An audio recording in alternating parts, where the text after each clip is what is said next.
الصلاة والسلام عليك يا رسول الله وعلى آلك وأصحابك يا حبيب الله. السلام عليكم ورحمة الله وبركاته. جیسا کہ ویورز ہماری بہت سی اسلامی بہنیں اور بہت سے اسلامی بھائی جو ہیں وہ دعا کے دوران بہت سی جو اغلاط ہیں وہ کرتے ہیں. تو آج کا جو میرا موضوع ہے وہ اسی سلسلے میں ہے کہ دعا میں ہمیں کون سی جو ہم کو تعین کرتے ہیں وہ ہمیں نہیں کرنی چاہیے اور کس طریقے سے کرنی چاہیے، کون سے جو الفاظ ہیں وہ نہیں استعمال کرنے چاہیے اور کون سے الفاظ ہیں جو استعمال کرنے چاہیے. آج اس کے بارے میں تفصیلی آپ کے ساتھ تفصیل جو ہے وہ شیئر کروں گی. تو اس لیے آپ سے ایک گزارش ہے کہ اس ویڈیو کو آپ نے اسکپ نہیں کرنا ہے تاکہ آپ کی اچھے سے جو ہے اصلاح ہو سکے، جو بھی آپ کے غلط ہیں وہ درست ہوں اور آپ اپنے احباب، رشتہ دار، دوستوں، عزیز اقارب سب کے ساتھ اس ویڈیو کو شیئر کریں تاکہ جن سے بھی جو بھی دعا میں جو اغلاط کر رہے ہیں، جو غلطیاں کر رہے ہیں، جو کوتاہیاں کر رہے ہیں وہ دور ہو جائیں اور آپ بھی ثواب کا حقدار بن جائیں. جو نیو ویورز ہیں جنہوں نے ابھی تک میرے چینل کو سبسکرائب نہیں کیا ہے وہ میرے چینل کو سبسکرائب کر لیں تاکہ اس طرح کی جو اچھی ویڈیوز ہیں وہ آپ تک آسانی سے پہنچتی رہیں اور آپ کی رہنمائی ہوتی رہے. آج جو آپ کے ساتھ موضوع شیئر کیا جائے گا، جو تفصیل شیئر کی جائے گی، اس میں سب سے پہلے اللہ تعالیٰ کو کن ناموں سے پکارنا منع ہے. دعا مانگنے والے کو یہ بھی معلوم ہونا چاہیے کہ کن ناموں کے ساتھ اللہ پاک کو پکار سکتے ہیں اور کن کے ساتھ نہیں. اللہ کریم کا فرمان عالی شان ہے وَلِلَّهِ الْأَسْمَاءُ الْحُسْنَى فَادْعُوهُ بِهَا وَذَرُوا الَّذِينَ يُلْحِدُونَ فِي أَسْمَائِهِ. پارہ 9 سورہ اعراف ہے، آیت نمبر 180. ترجمہ کنز ایمان. اور اللہ ہی کے ہیں بہت اچھے نام، تو اسے ان کے ناموں سے پکارو اور انہی سے پکارو اور انہیں چھوڑ دو جو اس کے ناموں میں حق سے نکلتے ہیں. اللہ تعالیٰ کے ناموں میں حق کو استقامت سے دور ہونا کئی طرح سے ہے. ایک تو یہ ہے کہ اس کے ناموں کو کچھ بگاڑ کر غیروں پر اطلاق کرنا، جیسا کہ مشرکین نے اعلیٰ کا لات اور عزیز کا عزا اور منان کا منات کر کے اپنے بتوں کے نام رکھے تھے. یہ ناموں میں حق سے تجاوز اور ناجائز ہے.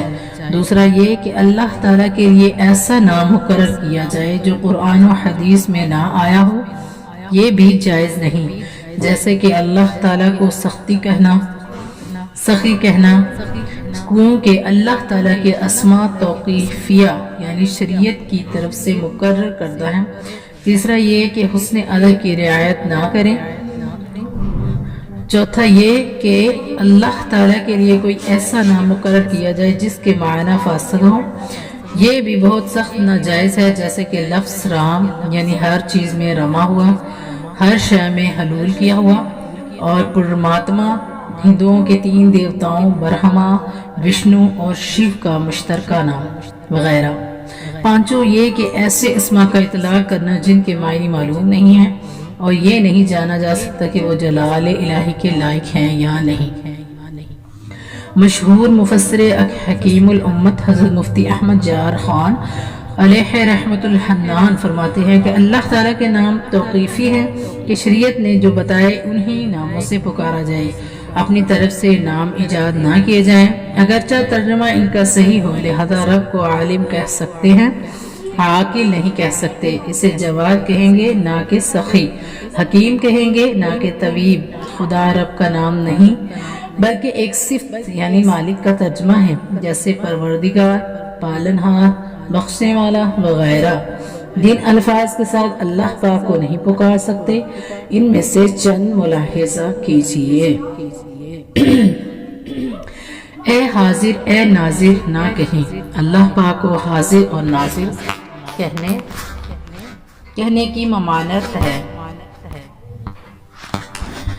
چنانچہ فتاوی رضویہ میں ہے کہ اللہ عز و جل شہید و بصیر ہے، اسے حاضر اور ناظر نہ کہنا چاہیے۔ یہاں تک کہ بعض علماء نے اس پر تکفیر یعنی حکم کفر لگانے کا خیال فرمایا، اور اکابر یعنی بڑے علماء کرام کو اس کی نفی کی حاجت ہوئی۔ مجموعہ علامہ ابن وہبان میں ہے کہ یا حاضر یا ناظر لیسا بکفری، یعنی اے حاضر اے ناظر کہنا کفر نہیں ہے، جو ایسا کرتا ہے خطا کرتا ہے، بچنا چاہیے۔ لہٰذا ہمیں اللہ عز و جل کو حاضر اور ناظر کہنے کی بجائے سمیع و بصیر کہنا چاہیے۔ اس طرح کے جملوں سے لازمی بچیے۔ اے اوپر والے ہماری فریاد سن لے۔ دعا میں اور دعا کے علاوہ بھی اللہ عز و جل کے لیے یہ کلمات کہنے کی اجازت نہیں۔ اسی طرح دعا میں یوں کہنے سے بھی بچیے، اے آسمان سے دیکھنے والے، اے ہماری فریاد سن لے۔ البتہ یوں کہنے میں حرج نہیں کہ اے ہمارے دلوں میں نظر رکھنے والے، ہماری فریاد سن لے۔ دعا میں ہاتھ آسمان کی طرف اٹھائے جاتے ہیں کہ دعا کا قبلہ آسمان ہے، لہٰذا ہاتھ اللہ کے سامنے بلند کرتے ہوئے ایسے الفاظ کہنا حرام ہے کہ اے عرش پہ رہنے والے، ہم نے تیری طرف ہاتھ اٹھا دیے ہیں۔ البتہ یوں کہنے میں حرج نہیں، اے اللہ عز و جل ہم نے تیری بارگاہ میں ہاتھ اٹھا دیے ہیں۔ اوپر منع کردہ جملوں سے اللہ پاک کے لیے سمت ڈائریکشن کا ثبوت ہوتا ہے اور اس کی ذات جہد سے پاک ہے۔ حضرت سیدنا علامہ سعد الدین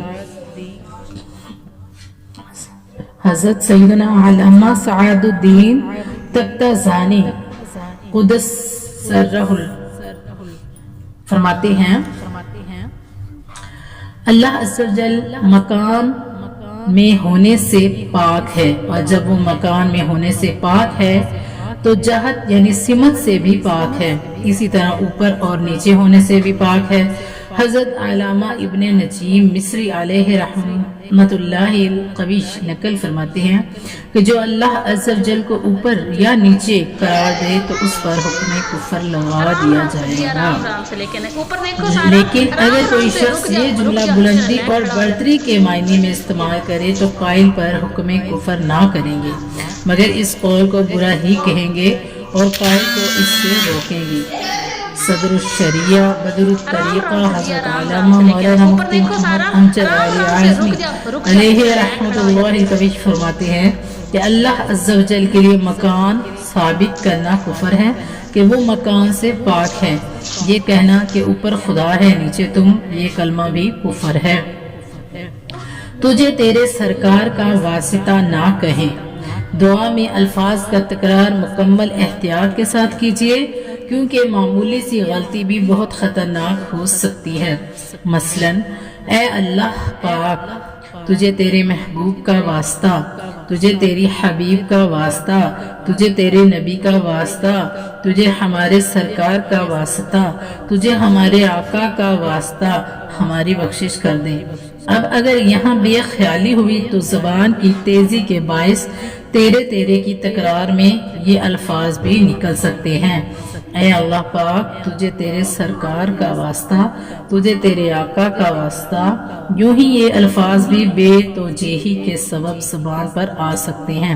اے اللہ اپنے آقا کا جنت میں پڑوس نصیب فرما وغیرہ، لہٰذا احتیاط کرتے ہوئے ان سب سے بچنا ضروری ہے۔ تو بخشنے پر آئے تو مشرک بھی بخشا جائے نہ کہیں، تو بخشنے پر آئے تو مشرک بھی بخشا جائے نہ کہیں۔ دعا میں اللہ پاک کی وسیع رحمت کا تذکرہ کرتے ہوئے بے توجہی کی بنا پر اس طرح کے الفاظ بھی نکل سکتے ہیں۔ اے اللہ تو غفار ہے، تو رحمان ہے، تو رحیم ہے، مولا تو بخشنے پر آئے تو کافر اور مشرک کو بھی بخش دے۔ مولا ہم تو مسلمان ہیں، تیرے محبوب کے امتی ہیں، مولا ہمارے گناہ بخش دے۔ ان الفاظ میں یہ کہنا کہ اللہ تعالیٰ بخشنے پر آئے تو کافر مشرک کو بھی بخش دے کلمہ کفر ہے کہ اللہ تعالیٰ نے اس کا فیصلہ فرما دیا ہے کہ جو کفر کی حالت میں مرا اس کی بخشش نہ فرمائے گا، جیسا کہ پارہ 5 سورہ نساء کی آیت نمبر 48 میں ارشاد ہے، ان اللہ لا یغفر ان یشرک بہ ویغفر ما دون ذلک لمن یشاء۔ ترجمہ کنز ایمان، بے شک اللہ اسے نہیں بخشتا کہ اس کے ساتھ کفر کیا جائے، اور کفر سے نیچے جو کچھ ہے جسے چاہے معاف فرما دیتا ہے۔ اے سخی سخاوت کر دے نہ کہیں۔ اللہ پاک کے لیے سخی کا لفظ استعمال کرنے کی بجائے جواد کا لفظ استعمال کیجئے کہ مشہور مفسر حکیم الامت حضرت مفتی احمد جار خان علیہ رحمت الحنان فرماتے ہیں کہ محاورہ ہی عرب میں عموماً سخی اسے کہتے ہیں جو خود بھی کھائے اور دوسروں کو بھی کھلائے، جواد وہ جو خود نہ کھائے اوروں کو کھلائے، اس لیے اللہ تعالیٰ کو سخی نہیں کہا جاتا۔ پارہ 7 سورہ انعام کی آیت نمبر 14 میں اللہ پاک کا فرمان عالی شان ہے، وَهُوَ يُطْعِمُ وَلَا يُطْعَمُ۔ ترجمہ کنز ایمان، اور وہ کھلاتا ہے اور کھانے سے پاک ہے۔ تو ہمیں مت بھول جانا نہ کہیں۔ بعض اوقات دعا کرنے والا جذبات میں ایسے الفاظ کہہ دیتا ہے کہ یا اللہ ہم تجھے بھول گئے مگر تو ہمیں نہ بھول جانا۔ یہ جملہ کفریہ ہے، اس لیے کہ اللہ پاک بھول جانے سے پاک ہے، اور وہ ہر بات جس میں اللہ پاک کی طرف بھول جانا ثابت کیا جائے خالص کفر ہے۔ چنانچہ پارہ 16 سورۃ طٰہٰ کی آیت نمبر 52 میں ارشاد ہوتا ہے، لا یضل ربی ولا ینسیٰ۔ ترجمہ کنز ایمان، میرا رب نہ بہکے نہ بھولے۔ اپنے فارغ اوقات میں ہماری دعا سن لے نہ کہیں۔ اللہ کریم فراغت اور مصروفیت سے پاک ہے، لہذا دعا میں ایسے الفاظ استعمال نہ کرنا فرض ہے جن سے اس کے لیے یہ مضموم برا وصف نکلتا ہو۔ مثلا یوں کہنا، اے اللہ ہم صبح صبح یا رات کے آخری پہر میں تجھ سے دعا کر رہے ہیں جو تیری بھی فراغت کا وقت ہوگا، لہذا ہماری ساری حاجات پر نظر فرما لے۔ بعض نادان دوسروں کو صبح صبح دعا مانگنے کی ترغیب دلاتے ہوئے اس طرح کا جملہ کہہ دیتے ہیں کہ صبح صبح دعا مانگ لیا کرو، اس وقت اللہ فارغ ہوتا ہے۔ یہ کفریہ جملہ ہے۔ چنانچہ مکتبۃ المدینہ کی مطبوعہ کتاب ایمان کی حفاظت کے صفحہ 31 پر ہے کہ یہ کہنا کہ صبح صبح دعا مانگ لیا کرو اس وقت اللہ فارغ ہوتا ہے، کفر ہے۔ تو دیکھا میٹھی میٹھی اسلامی بہنوں اور اسلامی بھائیوں اور تمام ویورز کس طرح کی کوتاہیاں ہیں جو دعا میں ہو رہی ہوتی ہیں، اور یہی وجہ ہوتی ہے کہ جو ہماری دعائیں ہیں وہ قبول نہیں ہوتی۔ آج کا جو میرا موضوع شیئر کرنے کا یہی مقصد تھا کہ تمام اسلامی بہنوں اور اسلامی بھائیوں کی جو اصلاح ہو جائے، اور یہ اپنے دوستوں احباب کے ساتھ زیادہ سے زیادہ اس کو شیئر کریں۔ آپ کو ویڈیو کیسی لگی ہے کمنٹس میں اپنی رائے ضرور دیں، اور آپ کس بارے میں معلومات چاہتے ہیں وہ بھی ضرور بتائیں۔ مزید آپ کے ساتھ اس بارے میں ویڈیو شیئر کروں گی۔ مجھ پر تنگ دستی ڈال کر ظلم نہ کہیں۔ اللہ پاک کی طرف ظلم کی نسبت کرنا، اس سے ظالم کہنا کفر ہے، لہٰذا دعا میں یوں کہنا کہ اے اللہ عز و جل مجھے رزق دے اور مجھ پر تنگ دستی ڈال کر ظلم نہ کر، کفر ہے۔ اللہ پاک ارشاد فرماتا ہے، ان اللہ لا یظلم مثقال ذرۃ۔ ترجمہ کنز ایمان، اللہ ایک ذرہ بھر ظلم نہیں فرماتا۔ اے اللہ میاں نہ کہیں۔ اللہ پاک کے لیے میاں کا لفظ بولنا ممنوع ہے۔ اللہ پاک، اللہ تعالیٰ اور عز و جل اور اللہ تبارک و تعالی وغیرہ بولنا چاہیے۔ اعلیٰ حضرت امام احمد رضا خان رحمت الرحمن فرماتے ہیں، اللہ تعالیٰ کے لیے میاں کا اطلاق نہ کیا جائے، یعنی نہ بولا جائے، کہ وہ 3 معنی رکھتا ہے۔ ان میں 2 معنی رب العزت کے لیے محال یعنی ناممکن ہیں۔ میاں کے 3 معنی یہ ہیں: آقا اور شوہر اور مرد و عورت میں زنا کا دلال، لہذا اطلاق ممنوع، یعنی اس کے لیے اللہ تعالیٰ کو میاں کہنا منع ہے۔ تلفظ اور اعراب کی درستگی، دعا میں تلفظ اور اعراب کی درستی کا خاص خیال رکھیں، بالخصوص قرآنی دعاؤں، آیات درود، اختتام دعا کی آیات میں تجوید کے قواعد کا خیال رکھا جائے۔ قرآنی دعاؤں